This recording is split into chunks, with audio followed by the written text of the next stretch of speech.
pour une nouvelle vidéo qui sera une vidéo recommandation. Et si vous vous souvenez bien, parce que moi je ne m'en souviens plus vraiment, hein, on va pas se mentir, j'ai déjà zappé, c'était en fin 2022 ou en début 2023, je vous ai publié une vidéo de recommandation assez générale avec voilà, plein de livres que j'aimais ou plein d'auteurs que je voulais vous faire découvrir.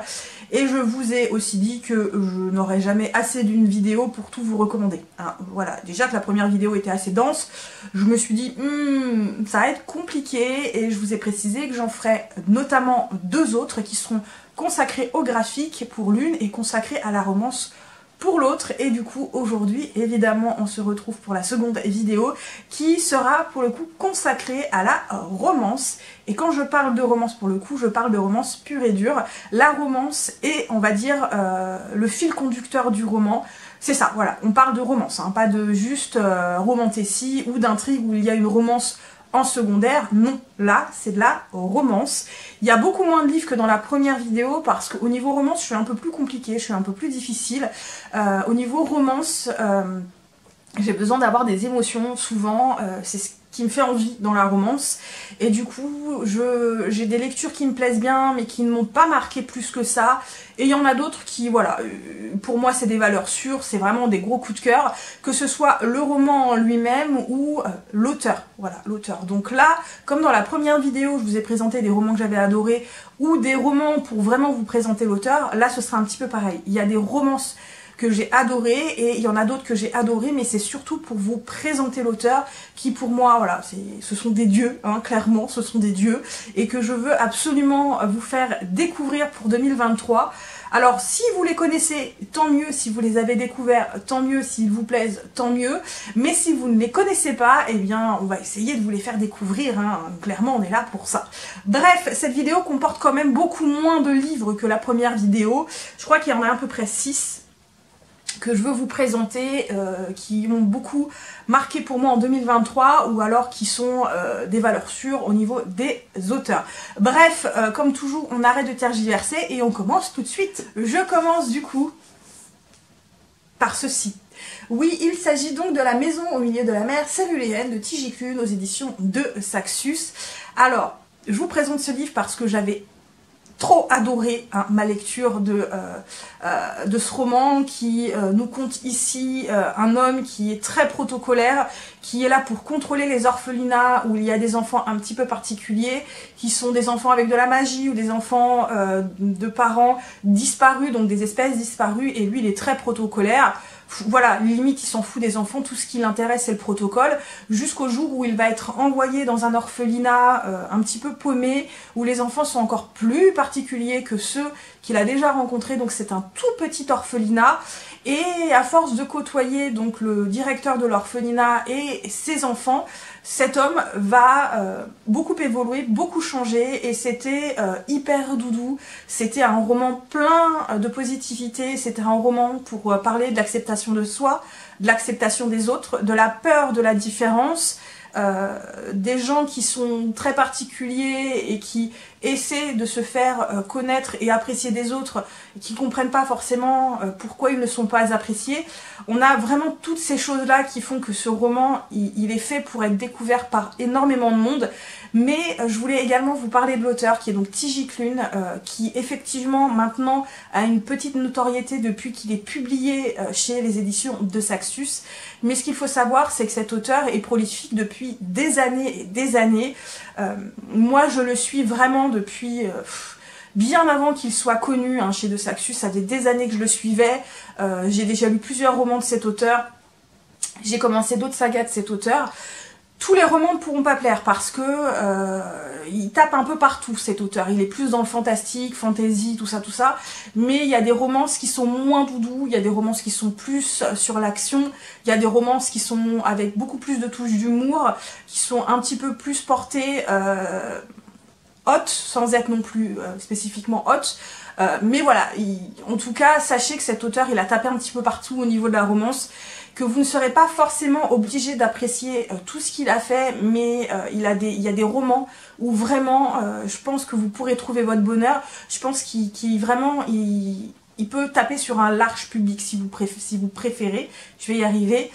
Cet auteur, pour moi, il est génial, et en même temps, j'ai suivi un petit peu sa vie.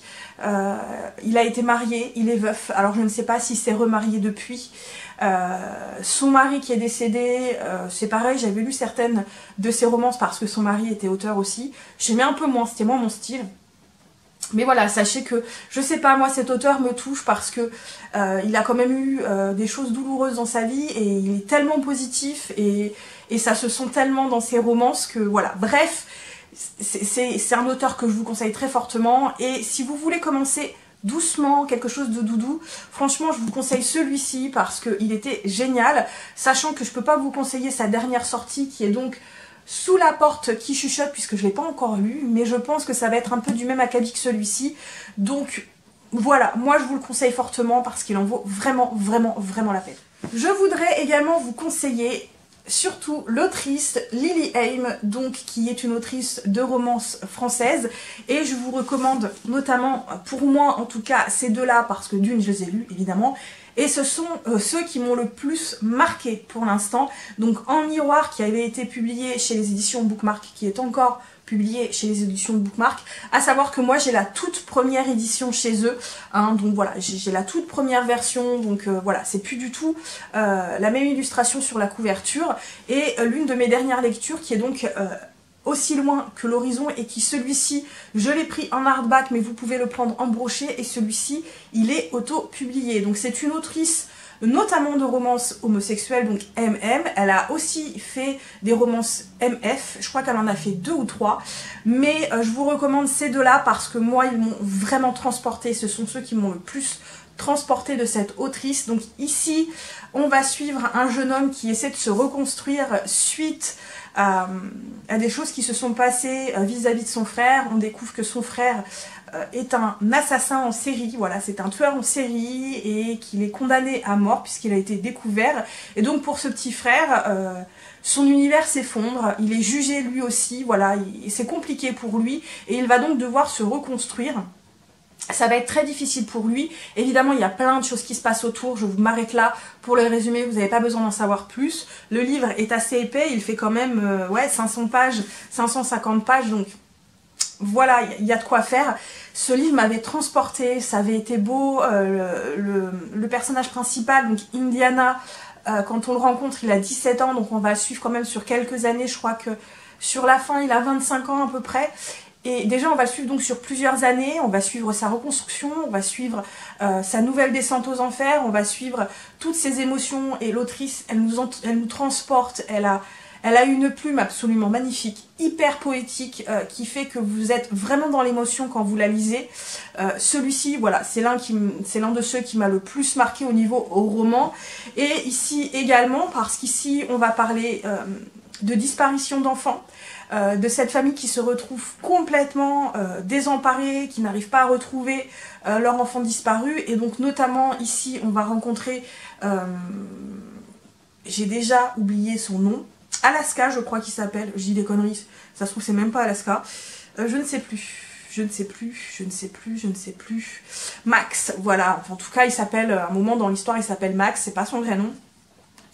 Mais voilà, lui, il a passé des années à la chercher, désespérément, en espérant un jour la retrouver, parce que ils étaient très fusionnels tous les deux, ils s'adoraient plus que tout. Et sa sœur a disparu sans jamais laisser de traces, et on ne sait pas ce qu'elle est devenue.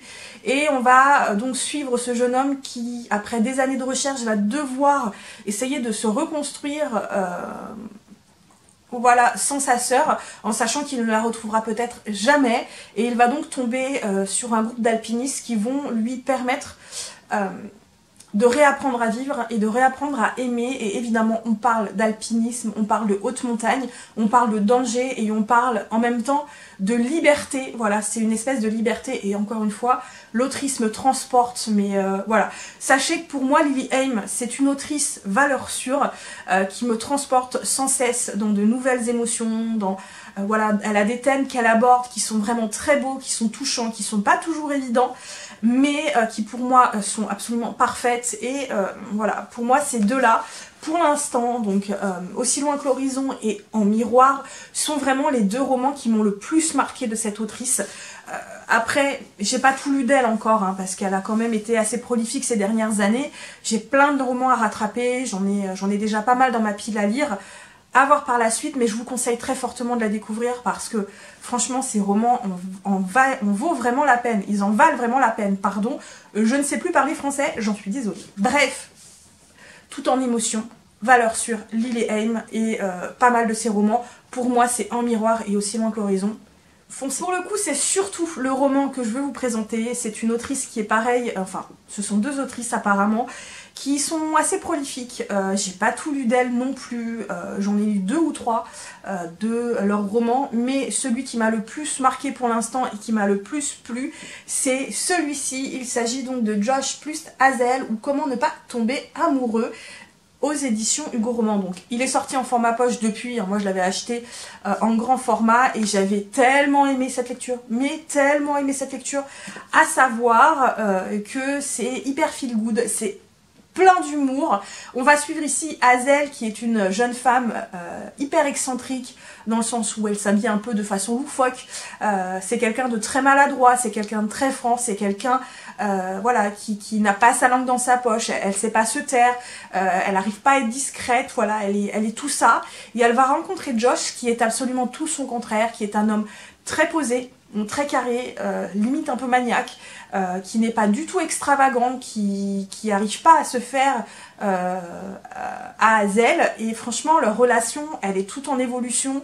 C'est pas le genre de romance où les deux personnages vont se sauter dessus, coucher ensemble et se rendre compte que ah bah finalement il y a de l'amour. Voilà, là c'est plutôt, comment on appelle ça, du slow burn, c'est ça je crois, où tout se fait en douceur, c'est un peu ça, et ça pour moi c'est hyper crédible. La romance ici elle est hyper crédible, elle est hyper fraîche, hyper drôle, hyper touchante, hyper mignonne, c'est vraiment le genre de livre que je relirais quand j'aurais envie d'un moment, vous voyez, de bonne rigolade, avec des personnages hyper touchants qui, moi, m'ont complètement conquise. Voilà, c'est des personnages qui m'ont conquise, c'est une romance qui m'a conquise, qui a été un vrai coup de cœur pour moi, et franchement, je vous le conseille très très fortement.